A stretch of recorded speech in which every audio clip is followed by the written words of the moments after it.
Number 4, Jesus followed the example of regular worship. Kung si Jesus noon, nag-attend siya. Nung kapanahon niya, nag-attend siya. So, sabi, sinundan ni Jesus ang halimbawa na regular na pagsaba. Luke 4:16, no? Ayon sa kanyang nakagawian, pumasok siya sa sinagoga sa araw ng Sabat.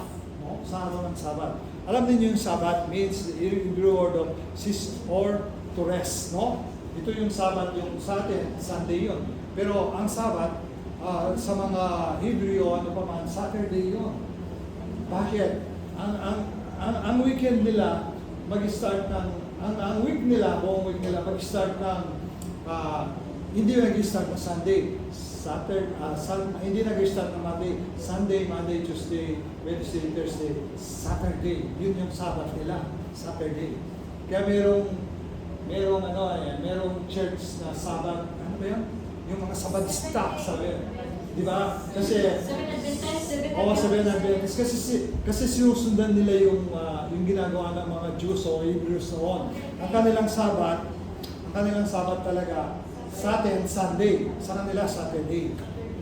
Yung rest nila. Yun yung, pag sinabing Sabbath, yun yung rest or refers to holidays or rest. No? Tayo, Sunday. So, the foundation of Sabbath is the 7th day of the week. Saturday. Tapos, kasi nga, no? 7th day, you obviously think Sunday, but people say it's Saturday. Sunday is the first day of the week, which makes Saturday the Sabbath, no? The day that God rested. So, sabi niya sa Genesis 2, na by the 7th day, God had finished the work He had been doing. So, on the 7th day, He rested from all His work. Then God blessed the 7th day and made it holy. Because on it, He rested from all the work creating that He had done. So, most Christians worship on Sunday, the first day of the week, because that day Jesus rose again. Kaya Sunday, kasi lahat ng Christian, kasi Sunday, dun nag-rose again ang ating Panginoon Yesus Cristo, Sunday. Pero ang talagang sinusunod nila yung Saturday, ang rest day nila.